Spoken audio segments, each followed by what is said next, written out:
नमस्कार सगळ्यांना, श्री स्वामी समर्थ.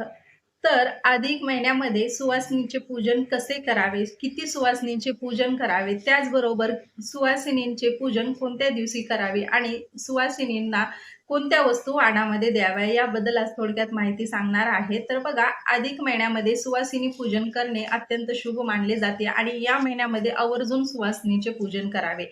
तर बघा, अधिक महिना हा भगवान विष्णूंचा महिना मानल्यामुळे या महिन्यामध्ये जप आणि नामस्मरण, त्याचबरोबर या महिन्यामध्ये दानधर्माला देखील तितकंच महत्त्व दिलं आहे आणि हा महिना जो आहे तो 3 वर्षानंतर येतो. म्हणून या महिन्यामध्ये जितक्या होईल तितक्या आपल्याला भगवान विष्णू आणि माता लक्ष्मीच्या सेवा करायच्या आहेत.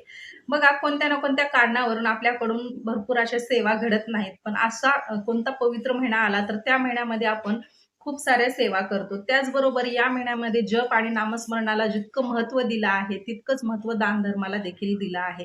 तर या महिन्यामध्ये मंदिरामध्ये जाऊन तुम्ही अन्नदान करावे. त्याचबरोबर अन्नदान जर शक्य नसेल, तर तुम्ही दीपदान तरी आवर्जून करावं. तर आता या महिन्याला सुरुवात होऊन 5-6 दिवस झाले आहेत. तर या महिन्यामध्ये दीपदान तुम्ही आवर्जून करावे आणि भरपूर जणांनी केलं देखील असेल.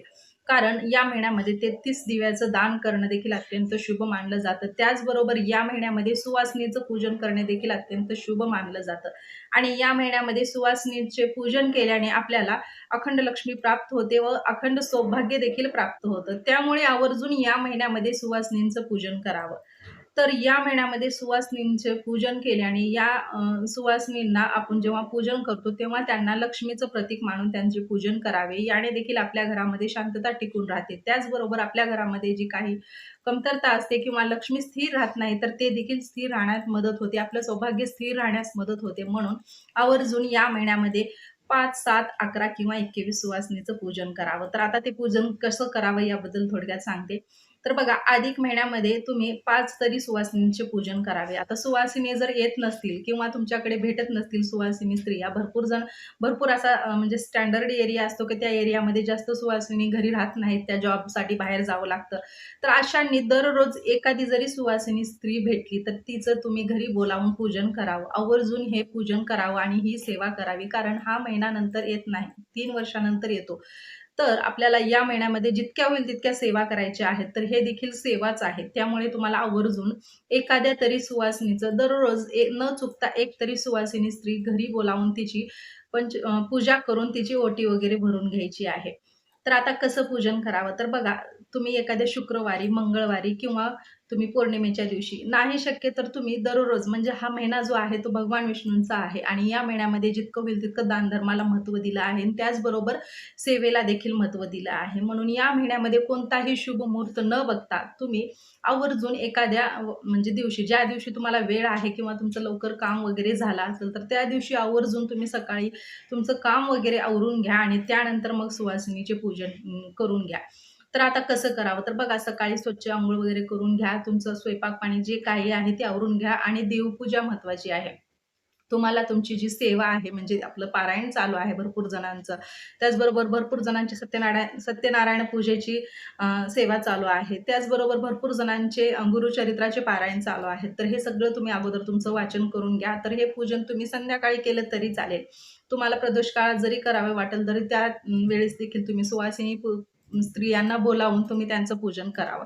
सकाळीच करावं असं काही नाही. संध्याकाळी देखील तुम्ही केलं तरी चालेल. संध्याकाळी तुम्ही, आपण जेव्हा संध्याकाळची आरती वगैरे करतो, त्यावेळेस तुम्ही आरती वगैरे झाल्यानंतर देखील सुवासिनींना बोलावून तुम्ही त्यांचं पूजन करावं.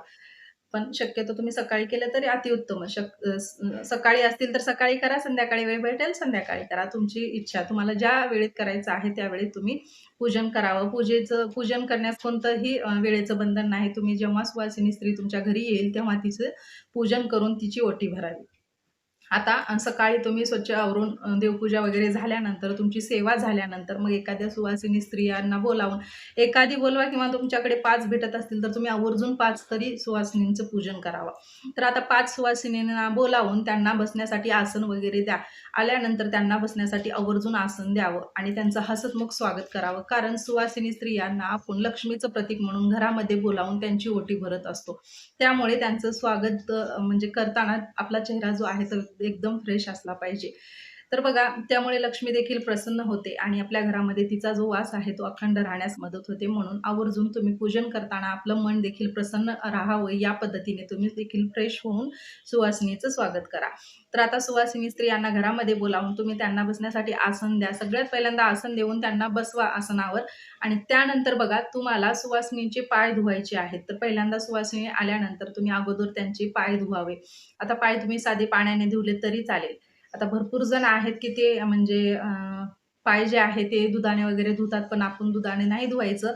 म्हणजे पाण्याने धुवणंच चांगलं. तुम्ही पाण्यानेच त्यांचं पाय धुवा स्वच्छ. सगळ्यात म्हणजे 5 सुवासिनी स्त्रिया बोलवलात तर 5 जणीचे देखील तुम्हाला पाण्याने पाय धुवायचे आहेत. स्वच्छ वस्त्रानं पुसायचे आहेत त्यांचे पाय वगैरे पुसून मग ते पाणी जे आहे ते तुम्ही एखाद्या झाडाला किंवा अ, तुमच्या म्हणजे जिथं तुमचं म्हणजे घाण पाणी जात नाही त्या ठिकाणी तुम्ही टाका. आवर्जून तुम्ही झाडालाच टाकावं. तर तुम्ही ते झाडाला पाणी टाका आणि त्यानंतर त्यांचे पाय वगैरे स्वच्छ धुतल्यानंतर त्यांच्या पायाला देखील तुम्हाला हळदी-कुंकू आणि अक्षदा अर्पण करायचे आहेत आणि त्यानंतर त्यांना नमस्कार करायचा आहे. नमस्कार करून मग सुवासिनी स्त्रियांच्या कपाळाला देखील तुम्हाला हळदी-कुंकू लावायचं आहे आणि हळदी-कुंकू लावून मग त्यांची ओटी भरायची आहे. आता ओटीमध्ये काय द्यायचं आहे? तर ओटीमध्ये आपल्याला कोणतीही मोठी वस्तू आणून अर्पण करायची नाही. बघा, या महिन्यामध्ये आपल्याला अखंड सौभाग्य प्राप्तीसाठी देखील ही सेवा करायची आहे. तसेच तुम्हाला जर दानामध्ये जर मोठ्या वस्तू द्यायच्या असतील तर तुम्ही देऊ शकता. म्हणजे जसं आपण वाण देतो त्या पद्धतीने तुम्हाला वाणामध्ये ज्या काही वस्तू द्यायच्या आहेत तर त्या देऊ शकता. त्यामध्ये तुम्ही सौभाग्याचं जे आपलं म्हणजे शृंगार आहे तर त्यामधलं तुम्ही हळदी-कुंकू असेल किंवा तुम्हाला जोडवी द्यायची असतील चांदीची तर तुम्ही देऊ शकता. पण सध्या भरपूर महाग झाला आहे सोनं-चांदी, त्यामुळे तुम्हाला शक्य असेल तर द्या, नाही दिलं तरी चालेल. त्यामध्ये तुम्हाला कंगवा आहे, आरसा आहे, टिकली आहे, मेहंदी आहे.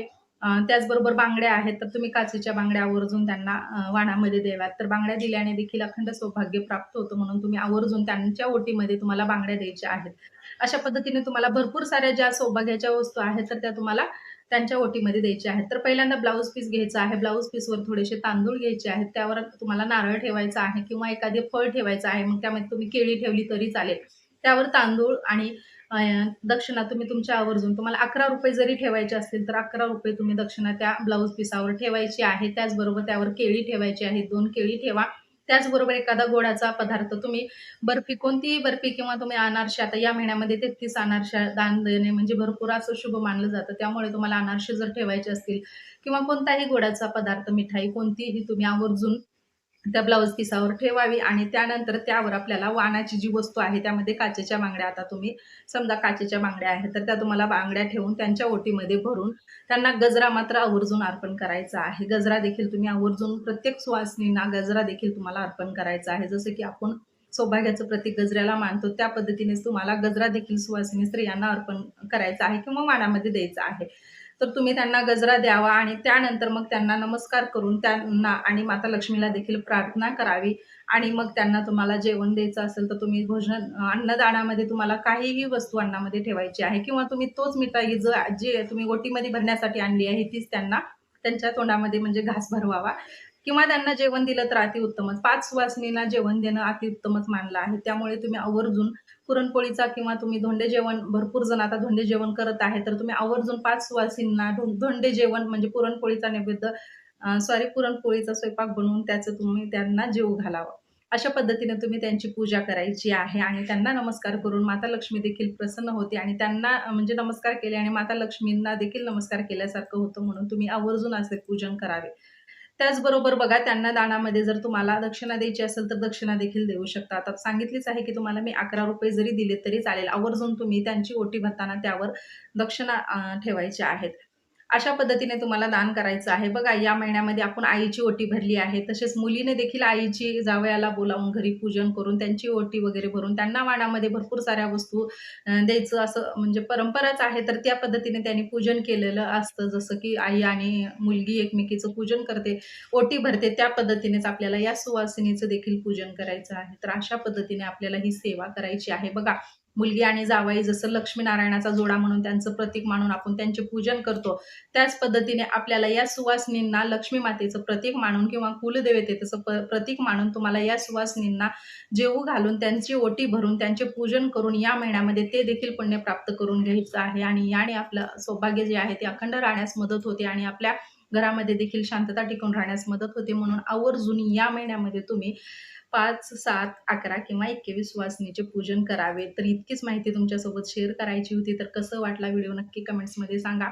व्हिडिओ आवडला तर व्हिडिओला लाईक करा. चॅनलवर जर नवीन असाल तर चॅनलला सबस्क्राईब करा आणि आणखीन काही माहिती या विषयावरच विचारायची असेल तर नक्की कमेंट्समध्ये मला विचारा.